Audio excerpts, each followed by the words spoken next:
পাৰ্টিৰ চকচকা মণ্ডলে প্ৰতি বছৰে যিসকলে মেট্ৰিক আৰু হায়াৰ ছেকেণ্ডেৰীত ডিষ্টিংশ্যন পাই আহিছে সম্বৰ্ধনা জনাইছে আৰু এইবাৰ এই অঞ্চলৰ প্ৰায় 50গৰাকীতকৈ অধিক ল'ৰা ছোৱালীয়ে মেট্ৰিক আৰু হায়াৰ ছেকেণ্ডেৰীত ডিষ্টিংশ্যন পাইছিলে।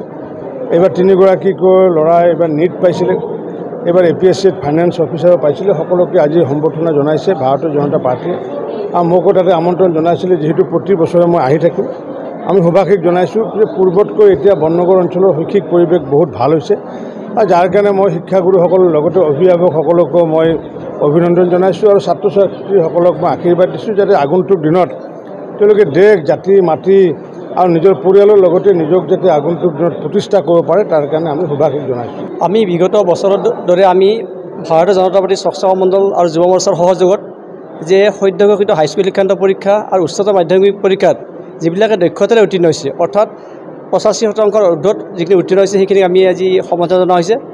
আৰু সম্বৰ্ধনা জনোৱাৰ একমাত্ৰ উদ্দেশ্য আমাৰ এটাই যে এটা অভিনন্দন জনালে এটা উৎসাহ পায় আৰু উৎসাহ দিব যাতে আমাৰ পৰৱৰ্তী সময়ত তেওঁলোকৰ সৰ্বভাৰতীয় পৰীক্ষাবিলাকত তেওঁলোকে নিশ্চয় সফলতাৰে উত্তীৰ্ণ হ'ব, সেই আশাতে আমি আচলতে তেওঁলোকক সম্বৰ্ধনা জনোৱা হৈছে। আৰু আজিৰ এই শুভক্ষণত আমাৰ কেবিনেট মন্ত্ৰী ৰঞ্জিত কুমাৰ দাস ডাঙৰীয়া উপস্থিত আছিল।